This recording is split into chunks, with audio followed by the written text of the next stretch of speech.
So when we last left him in 6 and 7, he's in the forest. He just tried to show the Council of Scholars his really cool invention, and they're like, yeah, no. In fact, we don't even know what to do with you because your crime that you've just committed is so great. Like, there's no precedent for a punishment. And Equality's like, oh no. So he grabs his box and runs to the forest. And this is where we leave him, is that he's like, okay, and thus I die. I will sleep on the moss. And I'm going to miss my girlfriend, Golden One, back in the city. And part 8 is he wakes up. So this is day 2 in the forest. Okay. It has been a day of wonder, this our first day in the forest. We awoke when a ray of sunlight fell across our face. We wanted to leap to our feet, as we have had to leap every morning of our life, but we remembered suddenly that no bell had rung and that there was no bell to ring anywhere. Isn't that nice when you're like, I don't have to set my alarm? When we lay on our back, we threw our arms out and we looked up at the sky. The leaves had edges of silver that trembled and rippled like a river of green and fire flowing high above us. We did not wish to move. We thought suddenly that we could lie thus as long as we wished, and we laughed aloud at the thought. We could also rise or run or leap or fall down again. We were thinking that these were thoughts without sense. But before we knew it, our body had risen up in one leap. Our arms stretched out of their own will, and our body whirled and whirled until it raised a wind to rustle through the leaves of the bushes. Okay, so he's like, I get to sleep in? Nobody's telling me what to do? It's kind of like that Macaulay Culkin moment in Home Alone when he's like, yeah, nobody's here. And then our hands seized a branch and swung us high into the tree with no aim save the wonder of learning, the strength of our body. The branch snapped under us, and we fell upon the moss that was soft as a cushion. Then our body, losing all sense, rolled over and over on the moss, dry leaves in our tunic and our hair and our face, and we heard suddenly that we were laughing out loud, laughing as if there was no power left in us save laughter. Aww. Reminds me of like when a doggy goes out into the snow for the first time. I'm not trying to diminish him, but like every single moment and every single aspect of his life has been dictated to him. He has been told what to do. He has been told what to think. He has been told how to act and behave every moment of his life. And now he's starting this reflection of what he's been taught and what he now knows to be true. When we took our glass box and we went on into the forest, we went on cutting through the branches, and it was as if we were swimming through a sea of leaves, which the bushes, as waves, rising and falling and rising around us, flinging their green sprays high into the treetops.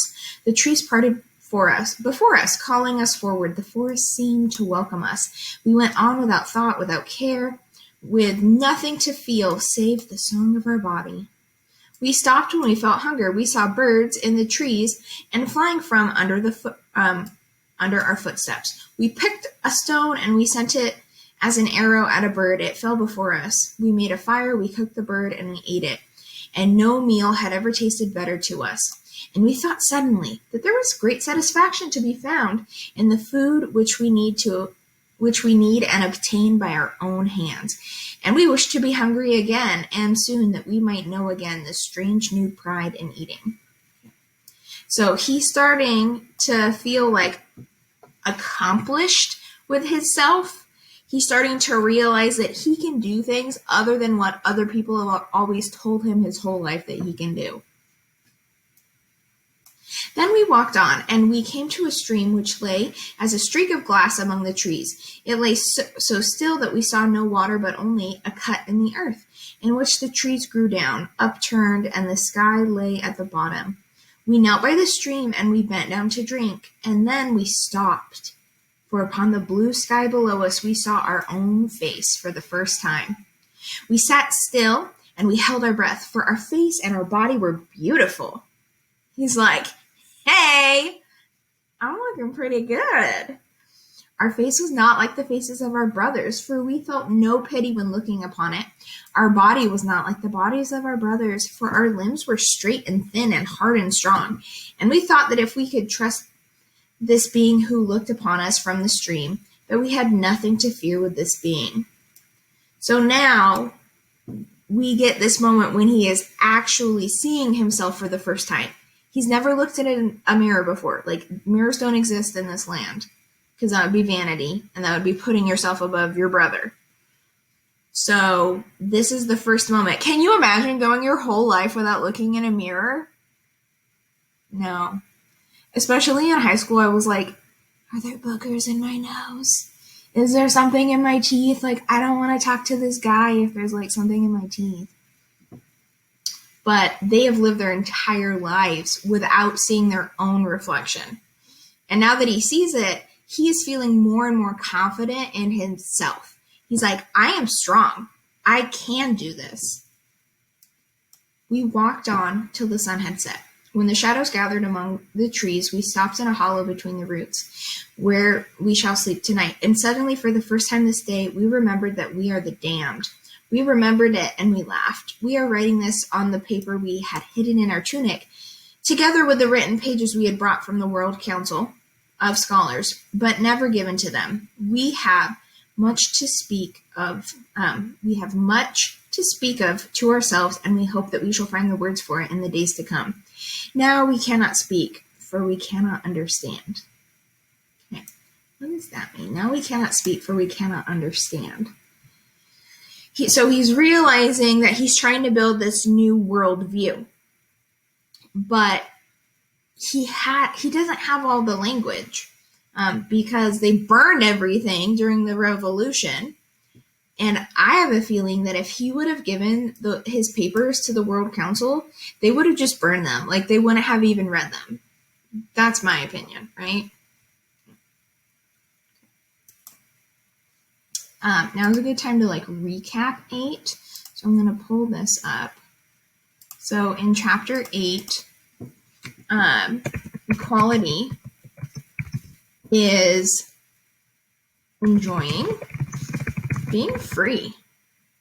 Like, he can jump when he wants to, and laugh, and sleep in, and find food.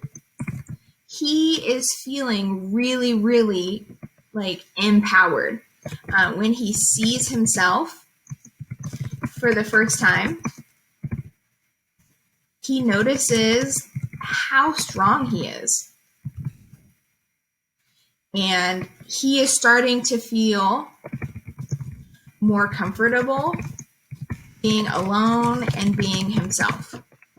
Because his whole life he has been told that he needs to be a part of a group. And he's going to wrestle with that idea in this next chapter. Okay. So let's start chapter 9. Don't know why it does this. Why my cursor just isn't